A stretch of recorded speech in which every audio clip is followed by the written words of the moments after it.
tercakap sedunia ya karena suami saya. Kulitnya putih, wangi, selalu wangi deh gitu ya. Terus keren.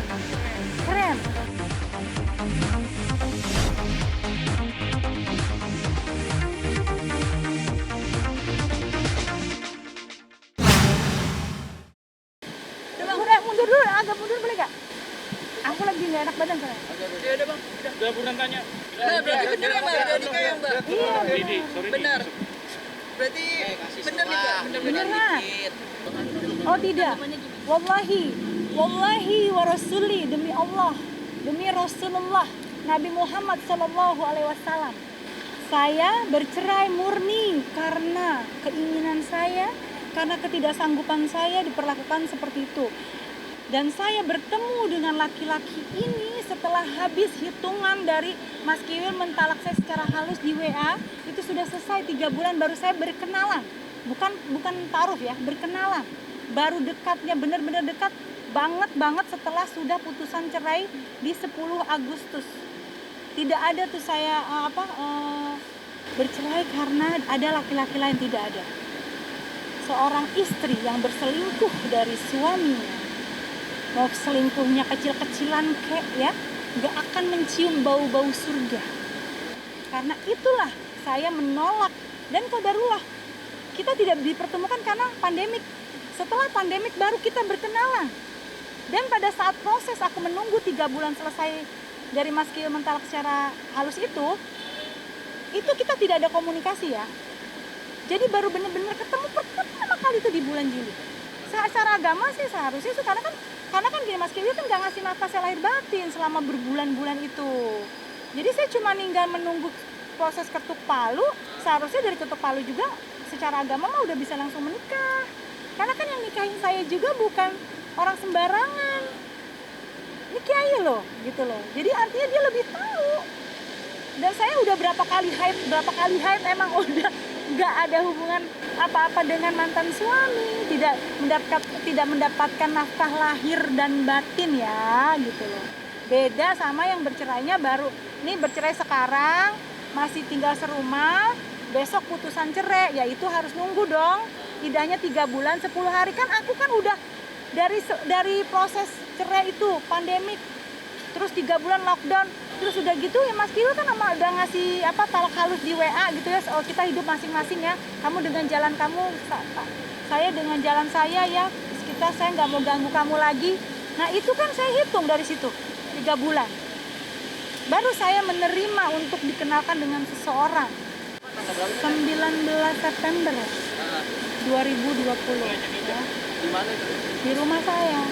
Dengan siapa teh? Kita orang dihadirin sama siapa tuh? Apa? Dihadiri ada Pak RT, Buya, ada kakak, ada suaminya kakak, ada adik kandung saya yang menikahkan ya. Jadi alhamdulillah itu sah secara agama ya. Jadi tidak ada perselingkuhan, tidak ada dibilang laki-laki perebut istri orang, tidak ada. Itu saya jamin. Bener-bener halal ya teh? Benar-benar halal, dan pernikahan kami ini bukan pernikahan yang karena boleh duluan suka-sukaan, enggak. Itu semua terjadi setelah sudah bercerai. Kalau ada yang ngeribut masalah idah, kiai lebih tahu, udah gitu ya. Kan paham ada yang berbeda-beda. Saya menghormati hukum perkawinan yang ada di negara ini, karena itu kami menikah secara agama dulu. Pernikahan secara negaranya setelah idah secara negara nanti. Suami saya tidak mau terganggu karena hal itu gitu loh. Jadi kita kan harus bisa menghargai privasi pasangan kita. Proses perkenalannya juga nggak sengaja. Karena kan memang sebenarnya aku lagi pengen ngajak anak-anak nginep di hotel itu, dan di hotel itu ada sahabat saya yang kenalan lah di situ.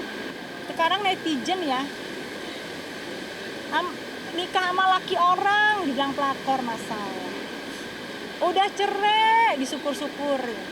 Sekarang nikah bener-bener dikepoin masalah idah.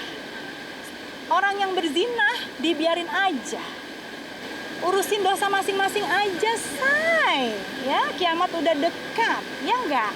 Urusin diri sendiri, kita gimana sama Allah, nggak usah mikirin idahnya orang. Saya juga tahu sebagai muslim, sebagai muslimah saya tahu. Dan juga tanggung jawabnya besar loh, kiai yang nikahin saya. Saya juga nggak bisa bohong dong sama kiai. Dan saya tunjukkan juga ke suami saya sejak kapan mantan suami saya menuliskan talak halus itu. Dan sejak kapan saya sudah tidak bersentuhan dan tidak diberi nafkah lahir batin. Itu aja. Karena kan saya juga punya pertanggungjawaban sama Allah. Alhamdulillah, pokoknya doain aja yang terbaik. Insya Allah menjadi rumah tangga yang sakinah mawaddah warahmatil jannah. Ini adalah suami saya yang terakhir insya Allah. Alhamdulillah, walaupun saat ini long distance, tapi saya bahagia banget pakai masker. Nah, walaupun long distance saat ini, tapi saya udah cukup bahagia karena kita berkomunikasi dengan baik. Tidak seperti yang kemarin ya, yang pernah saya alami rumah tangga. Jadi walaupun jauh jarak ya, tapi tetap dekat di hati. Karena komunikasi kami baik sekali. Udah kayak makan, sehari 3 kali telepon, bahkan bisa lebih. Gitu kan. Dia kontrol saya ngingetin dia soal ibadah, soal makan, vitamin, atau apapun semua yang kita lakukan, kita saling komunikasi. Respon anak biasa aja, mungkin kakak Rifki aja yang masih adaptasi karena dia anak yang paling besar gitu ya. Tapi sejauh ini alhamdulillah sudah lebih mengerti tentang kondisi ibunya yang sudah ada suami gitu, artinya ngerti kok. Orangnya tinggi. Kalau menurut saya sih paling cakep sedunia ya karena suami saya. Kulitnya putih, bersih, wangi, selalu wangi deh gitu ya. Terus keren.